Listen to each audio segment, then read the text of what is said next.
کی کام کی ہے۔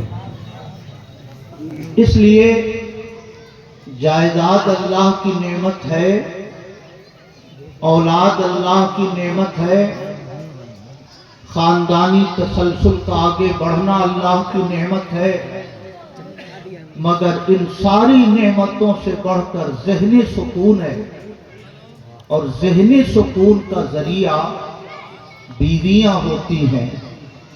اس لیے اللہ پاک نے بیویوں کو اپنی نشانیوں میں شمار فرمایا۔ میرے بھائیوں، آگے اللہ نے فرمایا وَجَعَلَ بَيْنَكُمْ مَوَدَّةً، اور یہ اس کی نشانیوں میں سے ہے کہ اس نے تمہارے اور بیویوں کے درمیان محبت پیدا فرمائی ہے۔ شوہر کسی اور شہر کا رہنے والا، بیوی کسی اور شہر کی رہنے والی، شوہر کا تعلق کسی اور خاندان سے، بیویوں کا تعلق کسی اور خاندان سے، مگر اللہ کا یہ کتنا بڑا انعام ہے انسانوں کے اوپر کہ جیسے ہی مرد و عورت باہم زندگی گزارنے کا عہد کرتے ہیں، اللہ پاک دونوں کے دل میں ایک دوسرے کی محبت پیدا فرما دیتا ہے، دونوں کے قلب کو اللہ پاک ایک دوسرے کی جانب مائل فرما دیتا ہے۔ شوہر کے دکھ کو بیوی اپنا دکھ سمجھتی ہے، بیوی کی تکلیف کو شوہر اپنی تکلیف سمجھتا ہے۔ اس لیے اللہ پاک نے بیویوں کے وجود کو اپنی نعمتوں میں سے، اپنی نشانیوں میں سے بیان فرمایا ہے۔ میرے بھائیوں، میں آپ سے عرض کرنا چاہتا ہوں، نکاح پیغمبران اعظام کی سنت ہے۔ نکاح اپنے خاندان کو آگے بڑھانے کا ذریعہ ہے۔ نکاح ذہنی سکون حاصل کرنے کا سب سے خوبصورت راستہ ہے، مگر نکاح کا یہ رشتہ مضبوط رہے، اسلام نے اس کا بھی بڑا خیال رکھا ہے۔ سبحان اللہ! نکاح اگر حسن و جمال کی بنیاد پر کیا جائے تو حسن و جمال کوئی پائیدار چیز نہیں، تو حسن و جمال کی بنیاد پر جو رشتہ قائم ہوگا وہ رشتہ بھی پائیدار نہ رہ سکے گا۔ آج ایک خاتون بڑی خوش شکل رہتی ہیں، چند ہفتے اگر وہ بیمار ہو گئی تو شکل بدل جاتی ہے۔ ایک انسان بڑا تندرست ہوتا ہے، مگر چند دنوں کی علالت کے بعد وہ لکڑی کی طرح پتلا دبلا سا بن جاتا ہے۔ اس لیے اسلام نے نکاح کی بنیاد شکل و صورت پہ نہیں رکھی، مال و دولت پہ نہیں رکھی، کیونکہ مال و دولت بھی کوئی ہمیشہ رہنے والی چیزیں نہیں ہے۔ آج ایک انسان خوشحالی کی زندگی گزار رہا ہے، کوئی حادثہ اس کے ساتھ ایسا ہوتا ہے، چند دنوں کے بعد وہ مفلسی کی ٹھوکریں کھانا شروع کر دیتا ہے۔ میرے بھائیوں، اس لیے میرے آقا نے اپنے ماننے والوں کو نکاح کا معیار حسن کو بنانے کی تلقین نہیں فرمائی، مال و دولت کی بنیاد پر ازدواجی رشتے قائم کیے جائیں یہ تلقین نہیں فرمائی، بلکہ ہمارے پیغمبر نے نکاح کے لیے جو معیار ارشاد فرمایا وہ دین اور دینداری کو معیار ارشاد فرمایا ہے۔ سبحان اللہ! فرماتے ہیں ہمارے آقا تنکح المرأة لأربع، کسی بھی خاتون سے نکاح 4 بنیادوں پہ ہوتا ہے۔ لمالہا، مال و دولت کی بنیاد پہ شادیاں ہوتی ہیں۔ ولحسنہا، اچھی شکل و صورت دیکھ کر شادیاں کی جاتی ہیں۔ ولحسبہا، اچھا اور اونچا خاندان دیکھ کر شادی کی جاتی ہے۔ ولدینہا، اور دینداری دیکھ کر شادی کی جاتی ہے۔ مگر میرے پیغمبر کو پتا ہے اللہ نے انہیں ما کانا وما یکون کا عالم بنایا، اس لیے میرے آقا کو خوب معلوم ہے یہ مال ہمیشہ رہنے والا نہیں، خاندانی وقار ہمیشہ رہنے والا نہیں، شکل و صورت کوئی پائیدار چیز نہیں۔ اس لیے میرے آقا نے ان چیزوں کو معیار نکاح بنانے کے بجائے اپنے غلاموں کو جو معیار عطا فرمایا، فَاظْفُرْ بِذَاتِ الدِّینِ، دین والی بچیوں سے شادی کرو۔ اگر دیندار بچیوں سے شادی کرو گے تو ان کے دین کی برکت سے تمہیں ذہنی سکون بھی ملے گا، تمہارے خاندان کی عزت بھی بڑھے گی۔ پیسے ہو کہ نہ ہو مگر ان کے تلاوت قرآن کی برکت سے تمہارا گھر رحمت و نور کی آماج گاہ بن جائے گا۔ تمہارے گھروں میں بیویوں کی دینداری کی برکت سے دنیا کی نعمتیں بھی آ جائیں گی، آخرت کی روشنی بھی تمہیں ملے گی۔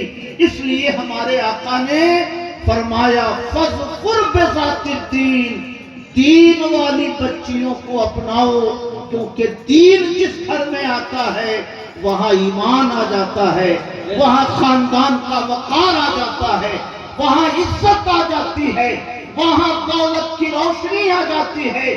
اس لیے ہمارے آقا نے دین کو معیار نکاح ارشاد فرمایا اور اپنے غلاموں کو اسی راستے پہ چلنے کی تلقین فرمائی۔ نعرہ تکبیر، نعرہ رسالت، پیغام اسلام، عظمت خواتین اسلام، علامہ مفتی محمود عالم صاحب قبلہ مصباحی، مرکزی سیرت کمیٹی، جلسہ سیرت پاک۔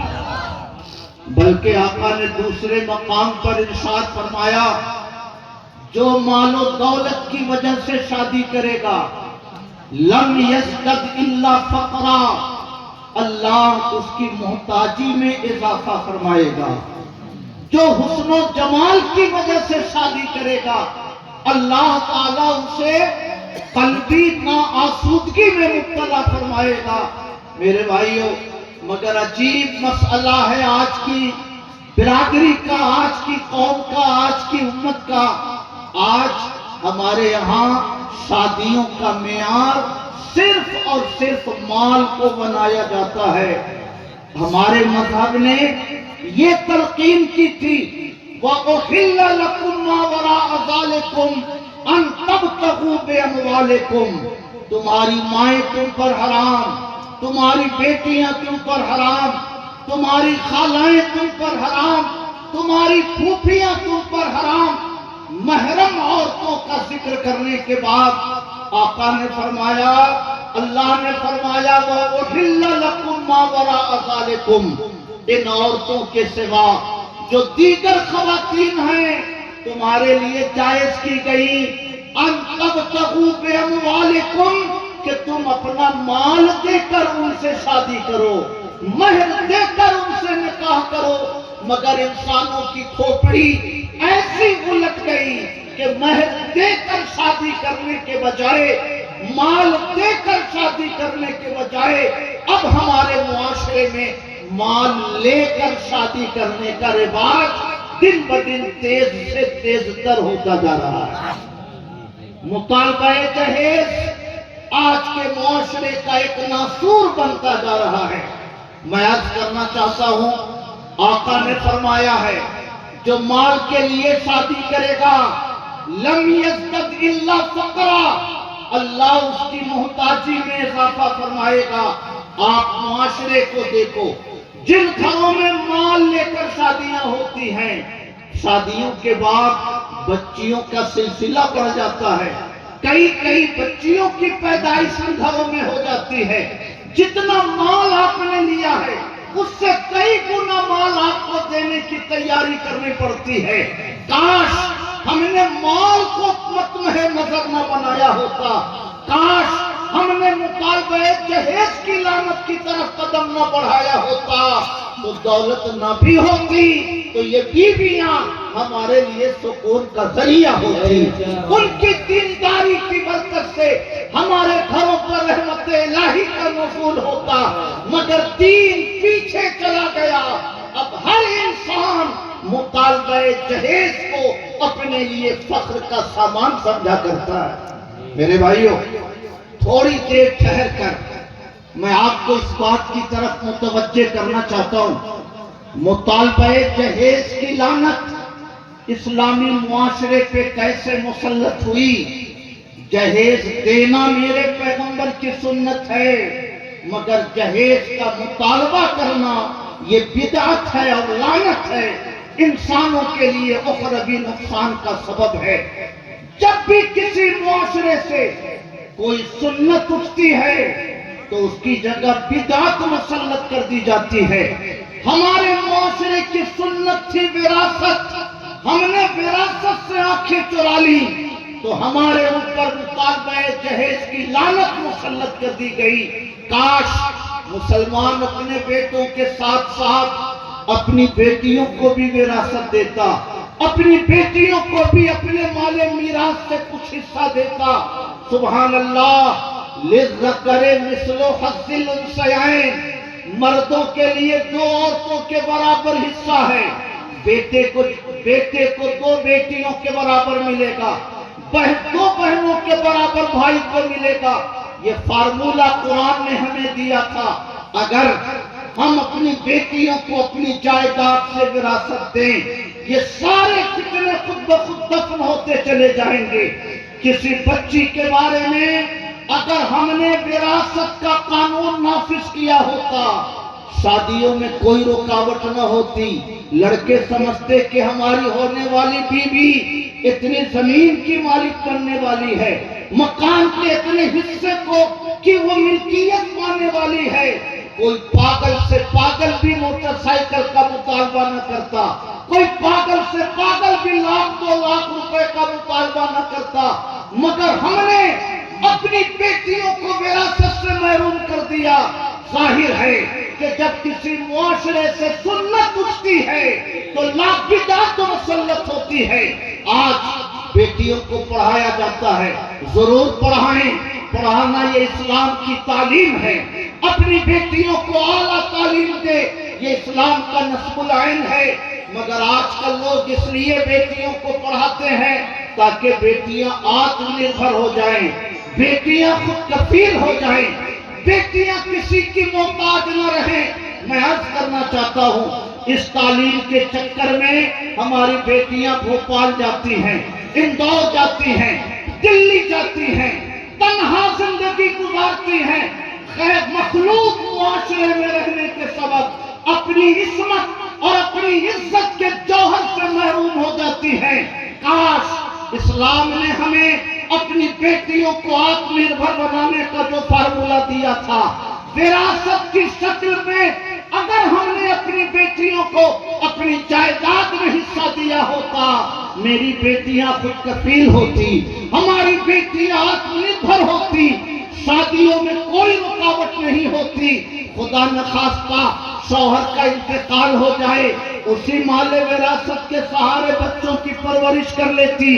خدا نخواستہ شوہر اگر طلاق دے دیتا، اسی جائیداد کے ذریعے وہ اپنے بچوں کی دیکھ ریکھ کر لیتی، مگر ہم نے اپنی بیٹیوں کو وراثت میں حصہ دینا بند کر دیا۔